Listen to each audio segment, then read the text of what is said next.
Título del libro: Las luces de septiembre. Autor: Carlos Ruiz Zafón. Editorial: Lectulandia. Narrado por Yarit Emanuel Romero Guzmán.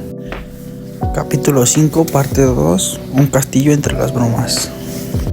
Pero también leyó en ellos que el compromiso con su esposa sería eterno y que el futuro deparaba para ambos más que una perspectiva de una simple amistad, una profunda amistad. Un puente invisible se alzó entre dos minutos que se sabían separados por océanos de recuerdos. Una luz áurea que anunciaba el crepúsculo inundó el estudio de Lazarus. Entendió una red de reflejos dorados. Entre ellos, Lazarus y Simón observaron en silencio. ¿Puedo hacerle una pregunta personal a Lazarus? Por supuesto. ¿Por qué razón se convirtió en un fabricante de juguetes? Mi difunto esposo era ingeniero y de cierto talento. Por su trabajo evidencia talentoso, revolucionario. Y no exagero, usted lo sabe mejor que yo. ¿Por qué juguetes? Lázaro sonrió. Silencio. No tiene por qué contestarme, añadió Simón. Él se incorporó en el camino lentamente hasta el umbral de la ventana. La luz de oro tiñó su silueta. Es una larga historia, empezó. Cuando Pesnas era un niño, mi familia vivía en un antiguo distrito de las leyes gobernilins en París, probablemente insalubres. Una ciudadela fantasmal y gris de calles angostas y miserables.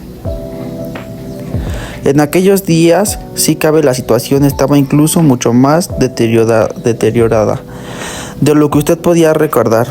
Nosotros ocupamos un minuto piso, un viejo inmueble de la Rue de Gobelins, parte de la fachada estaba apuntalada ante la amenaza de desprendimientos, pero ninguna de las familias que lo ocupaban estaban en condiciones de mudarse a otra zona más deseable del barrio. Como seguíamos meternos allí, mis otros 3 hermanos y yo, mis padres y el tío Luke, aún me parecía un misterio, pero me estoy desviando del tema. Yo era un muchacho solitario, siempre lo fui. La mayoría de los chicos de la calle parecían interesados en cosas que a mí me aburrían, y en cambio las cosas que a mí me interesaban no despertaban interés a nadie quien conociese. Yo había aprendido a leer, un milagro, y la mayoría de mis padres eran libros, de mis amigos eran libros. Esto hubiese construido un motivo de preocupación para mi madre, de no ser porque había otros problemas más acuciantes en casa. Mi madre siempre creyó que la idea de una infancia saludable era la de corretear por las calles aprendiendo a imitar los usos y juicios de cuantos nos rodeaban. Mi padre se limitaba a esperar que mis hermanos y yo cumpliésemos la edad suficiente para que pudiésemos aportar un sueldo a la familia. Otros no eran tan afortunados. En nuestra escalera vivía un muchacho de mi edad llamado Jean Neville. Jean y su madre viuda estaban recluidos en un mínimo apartamento en la planta baja junto al vestíbulo. El padre del muchacho había muerto años atrás en una consecuencia de una enfermedad química contraída en la fábrica de los azulejos donde había trabajado toda la vida. Algo común. Al parecer supe todo esto porque con el tiempo yo fui el único amigo que el pequeño Jean tuvo en el barrio. Su madre Annie no lo dejaba salir del edificio o del patio interior. Su casa era una cárcel. 8 años atrás, Anne Neville había dado a luz 2 niños mellizos en el viejo hospital de San Cristian, en Montparnasse. Jean y Joseph nació muerto. Durante los restantes 8 años de su vida, Jean aprendió a creer en la oscuridad de la culpa por haber matado a su hermano al nacer, o eso creía. Anne se encargó de recordarle cada uno de los días de su existencia que su hermano había nacido sin vida por su culpa, que si no fuese por él, un muchacho maravilloso ocuparía su lugar ahora. Nada de cuanto hacía o decía conseguía ganar el efecto de su madre. Anna Neville, por supuesto, dispensaba a su hijo las muestras de cariño habituales en el público, pero en la soledad de aquel apartamento la realidad era otra. Anne se le recordaba día a día. Jen era un vago, un holgazán. Sus resultados en la escuela eran lamentables, sus calidades más que dudosas, sus movimientos torpes, su existencia en resumen una maldición. Joseph, por su parte, hubiese sido un muchacho adorable, estudioso y cariñoso, toda aquella que nunca podría ser. El pequeño Jen no tardó en comprender que era él quien debería haber estado muerto. En aquella tenebrosa habitación de hospital 8 años atrás. Estaba ocupado en otro lugar. Todos los juguetes de Anne habían estado guardados durante años para su futuro hijo. Fueron a parar al fuego de las calderas. A la semana siguiente no volvieron al del hospital. Jen jamás tuvo un juguete. Estaban prohibidos para él. No los merecía. Una noche en la que el muchacho se despertó gritando en sueños, su madre acudió a su lecho y le preguntó qué le sucedía. Jen, aterrorizado, confesó que había soñado que una sombra, un espíritu maligno, lo perseguía a lo largo del túnel interminable. La respuesta de Anne fue clara. Aquel signo era una señal. La sombra con la que había estado soñando era el reflejo de su hermano muerto, que clamaba venganza. Debía ser un reflejo de su hermano muerto. Nuevo esfuerzo. Por ser un mejor hijo, por obedecer en toda su madre, por no cuestionar ni una sola de sus palabras o acciones. De lo contrario, la sombra cobraría vida y acudiría para llevárselo a los infiernos. Con estas palabras, Anne cogió a su hijo y lo llevó al sótano de la casa, donde le dejó a solas en la oscuridad durante unas 12 horas para que, mediante sobre lo que le había contado, ese fuera el primer de sus encierros. Un año después, cuando una tarde el pequeño Jen me contó todo esto, una sensación de horror me invadió. Deseaba ayudar al muchacho, reconfortarlo y compensar en alguna miseria en la que vivía. El único modo en el que se me ocurrió hacerle fue reunir unas monedas que había guardado durante meses en mi hucha y acudir a la tienda de juguetes de Monsieur Girardon. Mi presupuesto no daba para mucho y solo conseguí un viejo títere, un ángel de cartón que podía manipular con hilos. Lo envolví en papel brillante y al día siguiente esperé que Anne Neville hubiese salido a hacer sus compras. Llamé a la puerta y le dije: era yo, Lazarus. Jen abrió y le entregué el paquete. Era un obsequio, dije y me marché. No volví a verlos en 3 semanas. Supuse que Jen estaba disfrutando de mi regalo, ya que no podría disfrutar de mis ahorros en mucho tiempo. Supe más adelante que aquel ángel de trapo y cartón apenas sobrevivió un día. Anne lo encontró y lo quemó cuando le preguntó de dónde había sacado. Jen no quería implicarme, dijo que lo había hecho con sus propias manos. Y cierto día el castigo fue mucho más terrible. Anne, fuera de sí, llevó a su hijo al sótano y lo encerró ahí, amenazándolo con que esta vez la sombra iría por él en la oscuridad y se lo llevaría para siempre.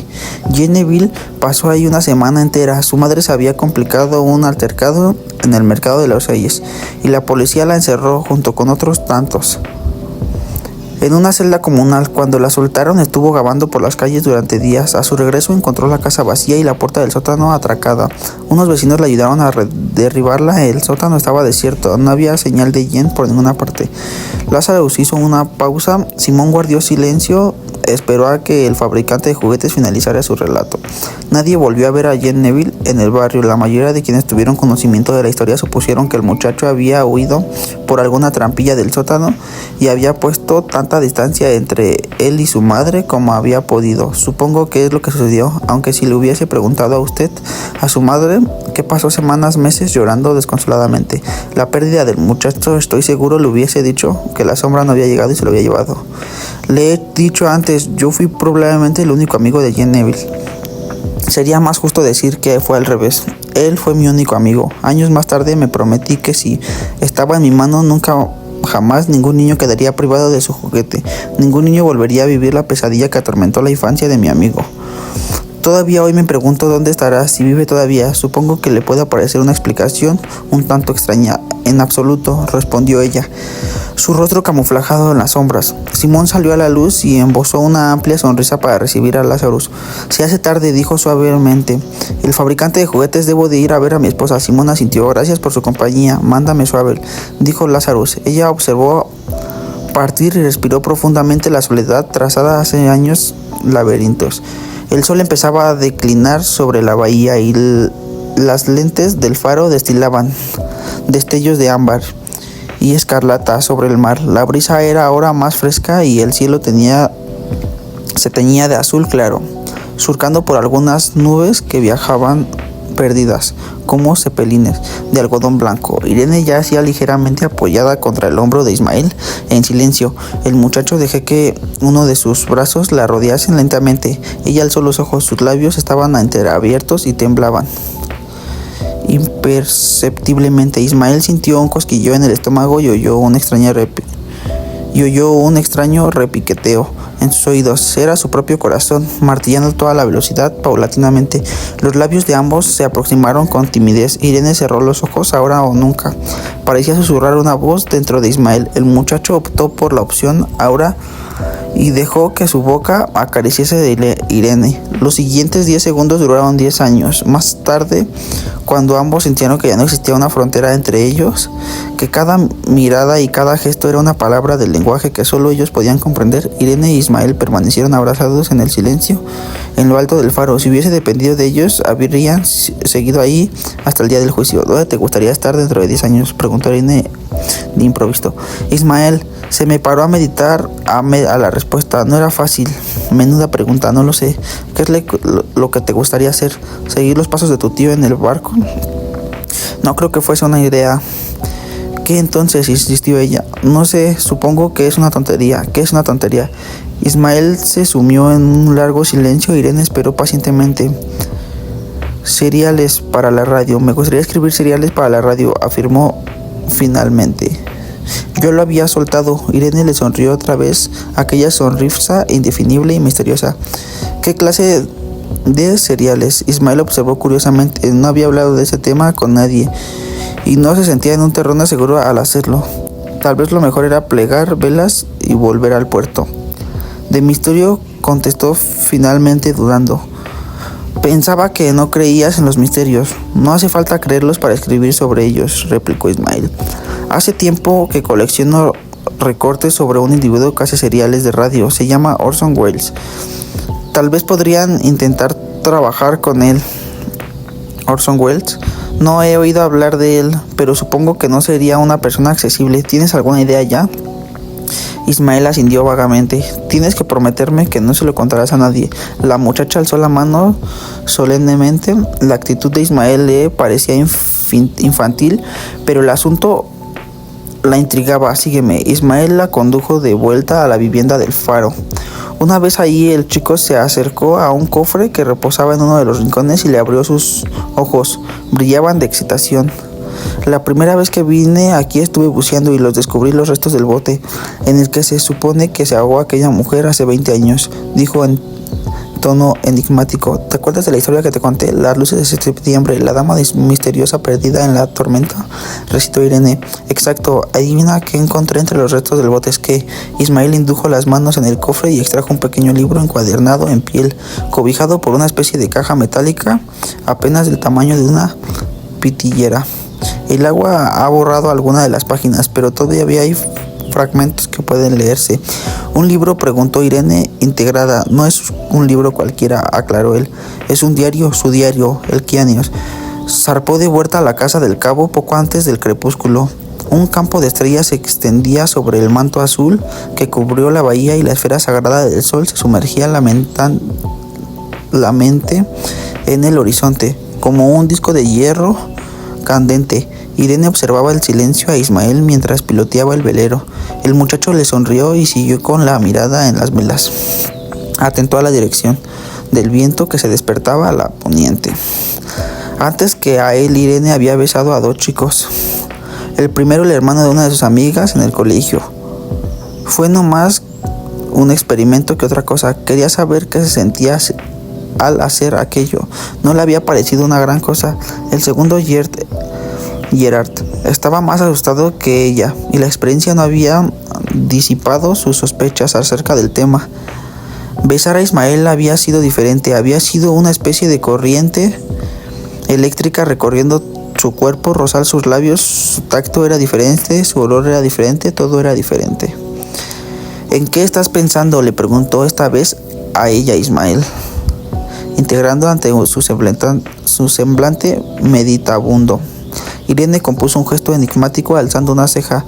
Él se encogió de hombros y siguió piloteando el velero rumbo al cabo. Una bandera de aves los escoltó hasta el embarcadero entre los acantilados. Las luces de la casa dibujaban estelas danzantes sobre la pequeña cala.